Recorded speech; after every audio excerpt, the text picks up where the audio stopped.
Hello everyone, my name is Floris Gierman, and in today's video I want to talk about MAF training and also about several different misconceptions that I see out there.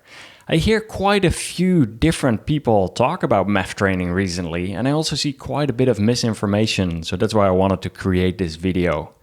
What is MAF? MAF stands for Maximum Aerobic Function. This does not have anything to do with Maffetone. This is pure coincidence there. And the objective is to train at a specific heart rate zone to build more endurance through better aerobic function. So you basically train your body to use more body fat for energy and less sugar as an energy source. And this is nothing new. New Zealand running coach Arthur Lydiard in the 50s and 60s, he actually developed a training method that was very much about first developing a strong endurance base with some periodization in there. So it's really a balance between aerobic and anaerobic workouts. Dr. Phil Maffetone first learned about the concepts of base building after reading about Arthur Lydiard. And so this is quite an unconventional type of training. There was a lot of no pain, no gain mentality at the time, so this was definitely different than that. Dr. Phil Maffetone ended up working with many different athletes over the years, and he actually started writing several different articles and books on this topic as well. One of his big books is the Big Book of Endurance Training and Racing. I can actually highly recommend this book. And in this book, he talks not only about the running components or the biking or the swimming components, but also quite a bit about the nutritional components and how that impacts your fat burning abilities, and also the stress component, how that impacts your aerobic development as well. We will talk more about the 180 formula that he developed and the actual accuracy of that later in this video. But overall, the concept of MAF training is the actual base building. So taking a specific time to work on that, but then still integrating some of the higher intensity workouts as well. Let's talk through some of these misconceptions out there. The first one is that MAF training is only training at low heart rate. There is absolutely a time and place for higher intensity workouts with this approach as well. There are two different phases here. The first phase is a base building phase where you run at lower intensity. However, after this phase is done, there absolutely is that time and place to do some of these higher intensity workouts, to become familiar with the race pace and to really stimulate that anaerobic system as well. And so this is something that I think a lot of people misunderstand, where they truly think it's all just running at lower intensity. I do think that is an important one to just call out, that after that period is done, and how long that period takes, it's different for different athletes. Some athletes are able to progress aerobically and become faster at the same heart rate for quite a bit of time. 3 months, 6 months, 12 months, whereas other athletes might already hit a plateau of improvement rather quickly. For example, after 2 months, 3 months, at that time it starts becoming the right time to start adding some higher intensity workouts if your stress levels are under control, your nutrition as well, and some of these platform progressions are not because of other factors in your training. Misconception number 2 here, you need speed work to race faster. I think consistency in training and listening to the body are absolutely key as an athlete. And quite a few athletes get injured every year. I've heard different statistics from 60% to 70+% per year of athletes that get injured. So what that means is you start training, you're progressing, your fitness improves, and then you get injured and your fitness level goes back. You have to take a break in training, and then you can start training again. And then you get injured, and then you cannot train again. Versus being able to train at a lower intensity, being able to listen to your body and gradually improving, but being able to train consistently. And this is what I hear quite frequently, even on the training coaching calls, where athletes are saying, I used to be able to train 40 miles a week. So that is 64K a week. And at that point, I started feeling really tired, fatigued, and that was the max my body was able to handle. Then I transitioned to low heart rate training, And during that phase, all of a sudden I was able to run 60 miles a week consistently. So that is 96K a week. And during that, I was able to not get injured and still have energy left after my workouts and feel good.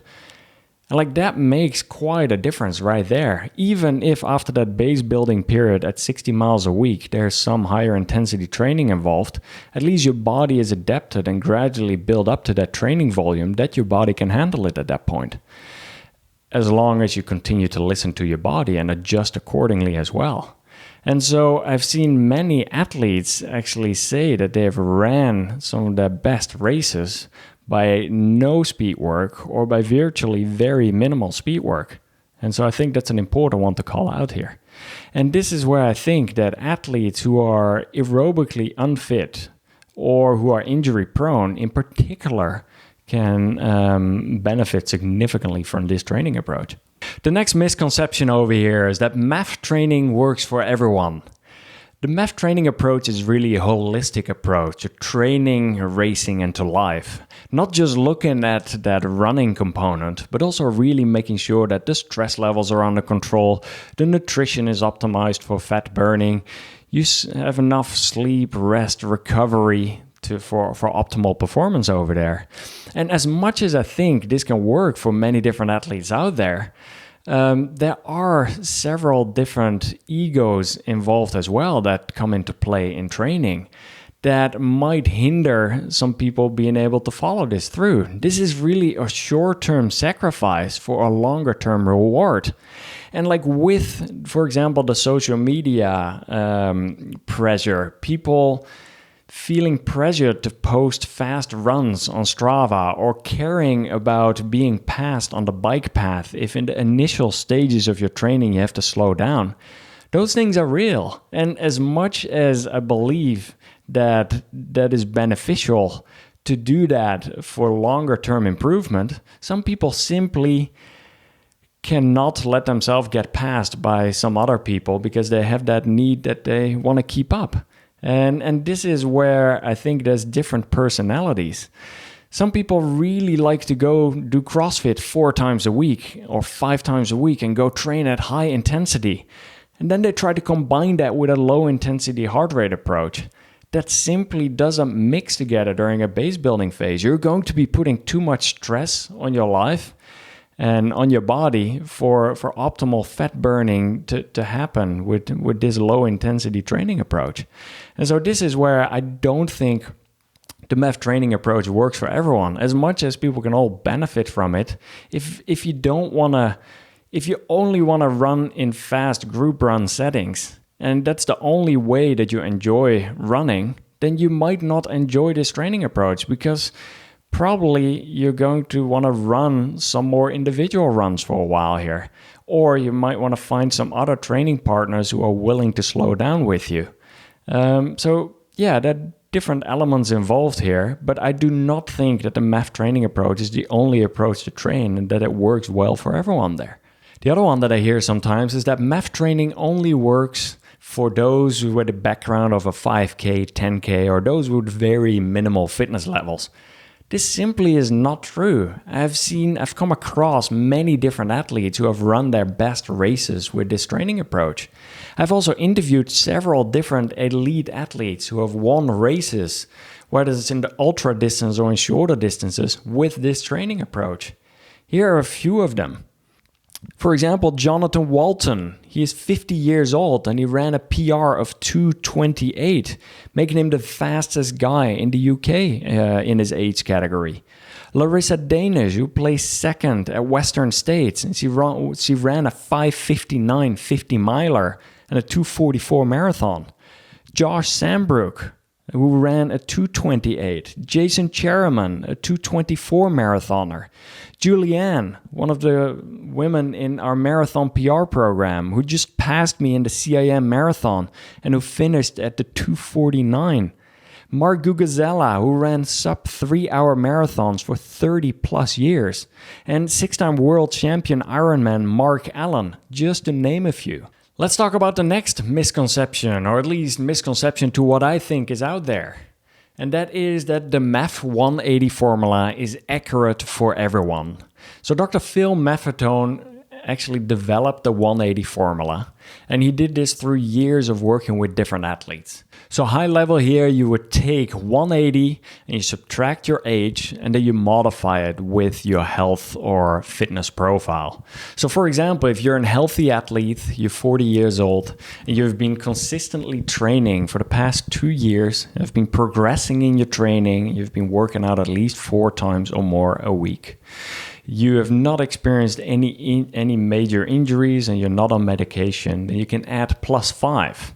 However, if you're an athlete, also 40 years old, and you have experienced injuries, recent injuries, you actually have to take 5 beats off that. So 180 minus 40 minus 5 for that last athlete, so that would be 135, is the max heart rate of your training zone. You take 10 underneath, that is your variant training zone. So for the injured athlete, that would be 125 to 135, whereas for the healthy athlete who has been training consistently for 2+ years, that would be 145 in total, 140 or 180 minus 40 plus 5. So this 180 minus age formula, similar to the 220 minus age formula, really doesn't keep in mind any of the max heart rate from an athlete. So although it might work well for the middle of the bell curve, if you're an outlier and if you have a high max heart rate of, let's say, 210 versus you have a low max heart rate of 150 or 160, then this formula still gives you the same training zone where that is not ideal there either. So there are a few other things that you can do as well. You can go out and run and find out what your max heart rate is and look at your resting heart rate as well and apply a formula to that to actually calculate your aerobic training zones. However, some people might be injury prone and they don't want to or shouldn't be going out and running to their fullest extent, or they might get certain injuries. Or even some of those training zones are not always accurate based on max and resting heart rate either. The other thing you can do is you can go to a medical lab and you can get properly tested over there. So gradually over time, your actual intensity is going to increase during one of those tests. And you get different samples taken so that you can properly calculate what your training zone would be there for aerobic training. However, that being said, there's a few negative sides to this type of measurement as well. It is not always very natural to run this way. When you go out and you race, let's say, a 10K effort, you know what the distance is going to be and you can pace yourself accordingly.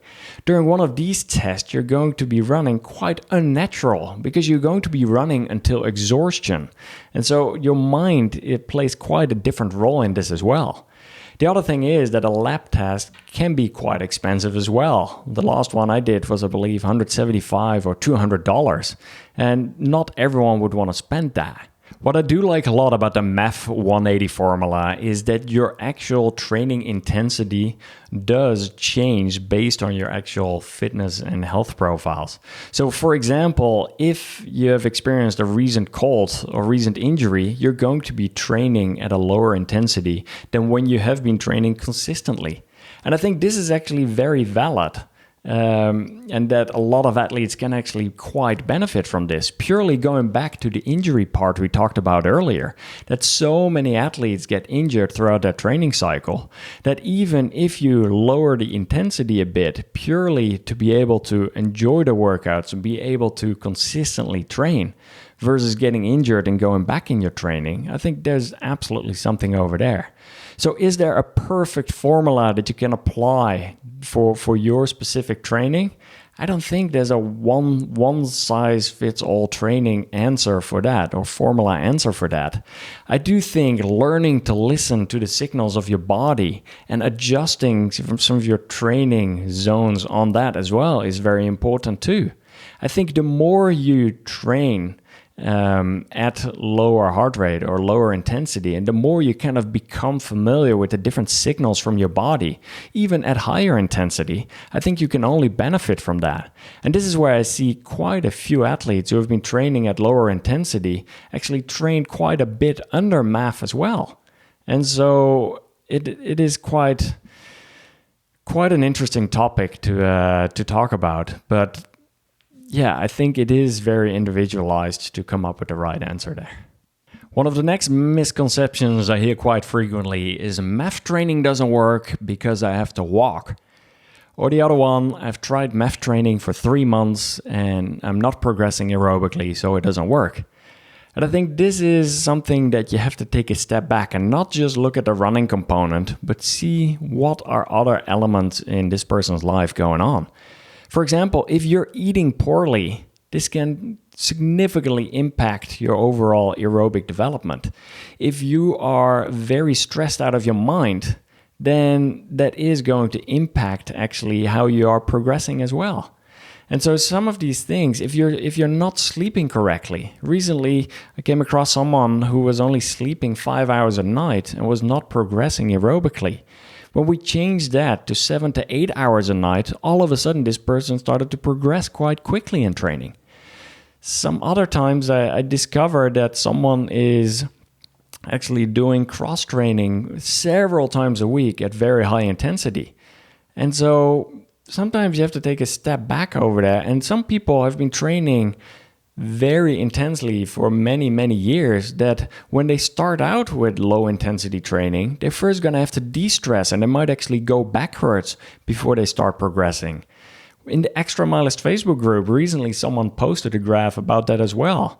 They started out at, I believe, an 11-minute mile. And first they went backwards to a 12 or 13-minute mile before this pace started coming down. Then it became 11, 10, and further than that, it started progressing again. So I think some of these things do take time. And there could be a lot of different blockers going on, that it's not always about the running component, but look at some of these other areas as well. I do want to add here that a good mindset is very important here too. If you get very frustrated of having to slow down in your training or having to take walk breaks, and you have all this frustration, I hear, I'm so frustrated, it doesn't work for me. Well, if you actually enjoy slowing down for a bit and you smell the flowers and you become more mindful in your running, and you realize that this is part of the process, your stress levels will quickly come down. And that's an important one for this to work as well. And so slowing down even to a walk can be very beneficial. If you're aerobically unfit, which quite a few athletes actually are, then having to take walk breaks, whether you run on a flat terrain or whether you go up some hills, those walk breaks are part of the process. But they can absolutely play an important role of becoming a stronger, healthier, happier athlete out there as well. The next one here is that your MAF heart rate is about the average heart rate on your workout. And I see this quite a bit actually as well, is that some athletes, let's say their MAF is 140. And so they go out for half the run, they're running at 160, and half the run they're running at 120. And yes, the average was 140. However, half the time they were probably close to the red zone, and half the time they were very much in a recovery run. And so, yes, you were averaging 140, but you were not training properly according to this way of training. And this is where if, let's say, your MAF training zone is 140 at the max, and the 10 beats below it becomes the actual training zone, then trying to run into that zone is very beneficial. And then setting your alarm actually at the 140 to go off to remind you to actually have to slow down a bit can be beneficial there. The other thing to keep in mind is you don't have to always run in that 130 to 140 zone. Even training at a bit of a lower intensity, whether that's for your recovery runs or when your body is just feeling like slowing down a bit more, that's totally fine. Even myself, my MAF training zone is 133 to 143. And even this morning, I just looked on my Strava and my morning run was definitely below that. So I felt like running at that intensity. And so I don't have to always push myself specifically to that zone. So just something else to keep in mind there. There are two more over here. The first one is MAF training has no variation. That's why I don't train this way. And this is something where I think you have to understand there's two different phases to this. There's the base building, and then there's the phase where you do actually have some higher intensity workouts. And I think you could totally mix it up over here. Make it exciting. You can go on trails, you can go on different roads, you can go different terrain, you can add some hills into it. Even if you like gradually jog up a hill, and you can faster run down a hill, even keeping it aerobic. Or during the higher intensity phase, you can do all sorts of speed play. You can start doing fartlegs, you can start doing hill repeats, you can go to a track, you can do tempo runs, you can run the first X amount of miles or kilometers at MAF, and then throw in some faster paces at marathon pace. Like there's many different ways that you can mix this up. It really doesn't have to be a still run over there. So that's just something to keep in mind. Using different routes, like not always going on the same route, but definitely mixing it up as well. That's what I do every time too. It just stimulates different parts of your brain. And last but not least, the MAF training approach is like a cult. And this one makes me laugh every single time because it absolutely is not a cult. What I think is going on here is that quite a few people have actually found benefit by training with this non-traditional training approach. So many people think that the only way to train is the no pain, no gain, kill yourself on every workout mentality. And when for the first time in their life, they're actually learning how to slow down on some of their runs, to be able to have a conversational pace while they run. And they actually get some of that joy back into their running, that they're able to run without injuries, that they're able to finish a workout and actually have energy left in the tank, to be able to not bonk on a race. Like those are some of the things that I hear every single day. I receive messages in our Marathon PR training program, in the Extramilest Facebook group, in the Maffetone method group. I see these people like just sharing all of their positive experiences with this training approach. And so yes, it is not a cult. It is just a passionate group of people wanting to tell their experiences and actually sharing that with more other people out there. Is MAF training the best training approach for every type of runner? No, I don't think so. I think it is most important to find a training approach that you enjoy doing and that you can maintain. And I think MAF training is one good option over here. I would love to hear from you. What are your thoughts and your experiences with MAF training? Have you ever tried it? And if so, have you found any benefits with it or did it not work for you? I would absolutely love to hear from you in the comments. And then I would just say, have fun out there on your runs. I'll see you guys on Strava. Later.